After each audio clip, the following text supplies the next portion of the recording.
उठान एनजीओ का चेयरपर्सन। मैं आज मैडम सोनम जी हैं जो इन्फोर्समेंट डिपार्टमेंट की इंचार्ज है, पटियाला में बैठती हैं। मैं उनके बारे में बताना चाह रहा हूँ कि एक आईएएस ऑफिसर का वतीरा क्या होना चाहिए और क्या हमारे साथ आम पब्लिक के साथ डीलिंग में क्या वो हमारे साथ वतीरा करती हैं। कि मैं एक सीनियर सिटीज़न जेपी चड्डा जो कि 68 ईयर का मेरी उम्र है, मैं दिल्ली से मैं उनके पास गया। पहले दिन तो वो मिले नहीं, फिर हम चले गए मोहाली में, कमिश्नर साहब से मिले। एक लेटर बना रखी थी, उनको लेटर दी कि नंगल में टोटली जो माल जा रहा है, रेलवे में माल जा रहा है 2 नंबर का, जिसका आनंदपुर कीरतपुर सारा काम 2 नंबर का, होजरी क्या सारा पान मसाला तम्बाकू गुटखा सारा माल जा रहा है, वो नंगल की पार्टियों का माल है। जो पान मसाला शरेआम बिक रहा है और सिगरेट जा रही है, इम्पोर्टेड सिगरेट भी रेलवे में ही जा रही है। आज से साल पहले मैंने रेड कराई थी, कम से कम 7-8 लाख की प्लंटी लगी थी, तब भी आधा माल पकड़ा गया, आधा माल निकल गया था। मैं मैडम सोनम जो कि पटियाला इन्फोर्समेंट डिपार्टमेंट की हेड है पूरे पंजाब की, मैं उनको मिलने के लिए गया था। मिलने क्या गया था, मैं पहले उनसे मिला तो वो नहीं थे सीट पर। आए तो 2 घंटे बाद इंतज़ार करने के बाद वो आए, बड़े गुस्से में थी। मेरे को बुलाया गया अंदर। मैंने उनको बताया कि ऐसे ऐसे नंगल में रेलवे में माल जा रहा है, और मैंने उनको यही बताया कि सारे पंजाब में रेलवे में माल धड़ल्ले से जा रहा है, कोई रोक टोक नहीं है। तो उसके बाद मैंने कहा यहाँ पे कम से कम 200-300 बस जाती है, जिसमें सारा माल 2 नंबर का नीचे और ऊपर लोड होता है, वो सारा माल 2 नंबर में जा रहा है। और मैंने उनको फिर बताया कि यहाँ पे गोबिंदगढ़ में माल जा रहा है सारा स्क्रैप 2 नंबर में, आपके ही बंदे बैठे हुए हैं, पूरी जो लोकेशन देते हैं कि चेकिंग है नहीं है। और माफिया ट्रांसपोर्टरों के नाम बताए तो उन्होंने कहा मुझे सब मालूम है। तो मैंने उनको ये सवाल जवाब हुआ, तो मैंने कहा कि मैडम आपको मेरी, उन्होंने लेटर पढ़ी, उन्होंने अंडर नीचे मार्क कर दिया, वो लेटर भी उनके पास पड़ी है। मैंने उनको पता, मैडम जी आप इन्फोर्समेंट डिपार्टमेंट के ऑफिसर हो, आईएएस ऑफिसर हो, आपको जब मालूम है तो आप उनके ऊपर कार्रवाई क्यों नहीं करते हैं। वो कहती हमें मालूम है, जब करनी हम अपने आप कार्रवाई कर लेंगे। मैंने कहा मैडम हमारे ट्रांसपोर्टरों का वो जो 1 नंबर का काम करने वालों का बहुत बुरा हाल है, हम कहाँ जाएं। आपके डिपार्टमेंट के सभी डिपार्टमेंट के जो आपके एटीसी हैं या नीचे के जो भी अधिकारी हैं, माफिया ट्रांसपोर्टरों से पैसा लेते हैं, बसों वाले से पैसे ले रहे हैं, उसके बाद रेलवे के दलालों से पैसे ले रहे हैं। और कम से कम रोज का 1000 ट्रक रोज का की जो होजरी का सीजन आ गया है, 1000 ट्रक दूसरी स्टेटों का माल जाता है। जो कि एक्सपोर्टर हैं वो बिल काट काट के देते हैं ट्रांसपोर्टरों को, जितने माल के चाहिए बिल वो काट देते हैं, 2% लेते हैं। जितने भी एक्सपोर्टर हैं वो उनका धंधा यही बन गया है। तो ये काम धंधा कौन पकड़ेगा? ये तो मैडम आप ही पकड़ोगे या लोकल जीएसटी डिपार्टमेंट के लोग पकड़ेंगे।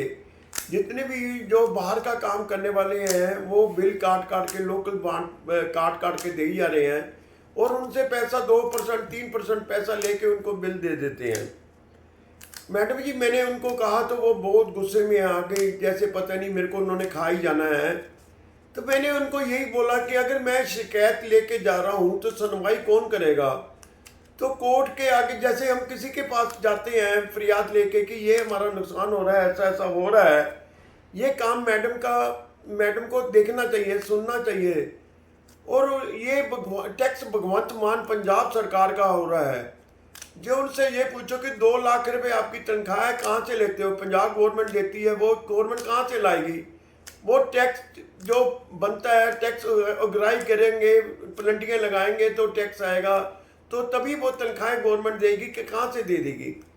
मैडम ने मेरे को पुलिस को बुलाया कि घंटी मारी और कहा कि इनको बाहर ले जाओ।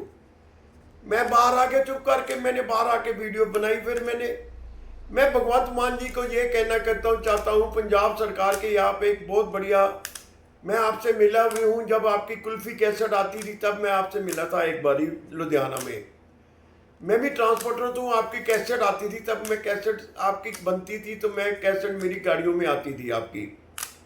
तो मैं ये कहना चाहता हूँ भगवंत मान जी कि अगर टैक्स की जो ये अधिकारी अगर ऐसा बात करेंगे, ऐसे रवैया रखेंगे, तो ये बताइए कि इसका मतलब ये है कि ये सब अधिकारी आपके जीएसटी डिपार्टमेंट के अधिकारी ऊपर से लेकर नीचे तक रिश्वतखोरी में लिप्त है। कि अगर आपका इतना खरबों रुपए का टैक्स चोरी होगा तो नुकसान किसका है? पंजाब सरकार का। अगर मैं ये कहना चाहता हूँ, अगर ये टैक्स की चोरी मेरे जेब में नहीं आएगी, ये अगर कोई प्लंटी लगती है वो मेरी जेब में नहीं आएगी, ये पंजाब सरकार की जेब में जाएगी। और ये मैं अभी ट्रांसपोर्टरों के नाम बता रहा हूँ। मदर हाईवे ट्रांसपोर्ट है जो कि 2 नंबर का पंजाब में सारा काम करती हैं। जेबी ट्रांसपोर्ट है, पंजाब फ्रेट कैरियर है, गुरु रंधावा ट्रांसपोर्ट है, गुरु रोड लाइन है, साधु फ्रेट कैरियर है, एसके ट्रांसपोर्ट है, गुरु कृपा ट्रांसपोर्ट है, रफ्तार ट्रांसपोर्ट है, लुधियाना गोल्डन है, और भी कई ट्रांसपोर्ट हैं। और रेलवे में सारा माल 2 नंबर का जा रहा है, चाहे अमृतसर ले लो, चाहे जलंधर, अमृतसर, पठानकोट, नंगल लाइन का सारा माल रेलवे में जा रहा है। कम से कम 200-300 बसें जाती हैं पंजाब में, जिसमें सारा माल नीचे 2 नंबर का माल जा रहा है। आज तक कभी किसी डिपार्टमेंट ने नहीं पकड़ा। आज मेरी अमृतसर वाले एटीसी साहब से बात हुई है, उन्होंने कहा था मेरे को बताओ तो मैं जरूर पकड़ूंगा। पर मैं आज गुप्ता जी थे पहले एटीसी, उन्होंने कोई आज तक कार्रवाई नहीं, किसी भी 2 नंबरी के ऊपर कोई ट्रांसपोर्ट पे ऊपर कोई कार्रवाई नहीं करी। मैं देखता हूँ अब जो अभी एटीसी नए आए हैं वो कितना करते हैं। भगवंत मान जी, जो मैडम सोनम जी है उनको आपने इतनी बड़ा ओहदे पे सीट पे बैठा रखा है, अगर वो टैक्स की चोरी या उनका रुतबा ही नहीं है डिपार्टमेंट के अधिकारियों के ऊपर कि गाड़ियां पकड़नी है, रेलवे के माल जा रहा है उसको पकड़ना है, ट्रकों ट्रांसपोर्टर को पकड़ना है, जो बिल दे रहे हैं, जो एक्सपोर्ट की कंपनियां हैं वो जो बिल काट के दे ही आ रही हैं ट्रांसपोर्टरों को, ये कौन पकड़ेगा? ये तो डिपार्टमेंट ही पकड़ा, मैं तो नहीं पकड़ सकता हूँ। मैं बता सकता हूँ बस इतना ही भगवंत मान जी और पंजाब की सरकार को कहना चाहता हूँ कि ये अगर हमारे जीएसटी डिपार्टमेंट के अधिकारी ये बिक जाएंगे, अगर वो किसी के ऊपर कार्रवाई नहीं करेंगे तो नुकसान पंजाब सरकार का है, भगवंत मान जी का है। बस इतना ही कहना चाहता हूँ। नमस्कार, जय हिंद, सत श्री अकाल।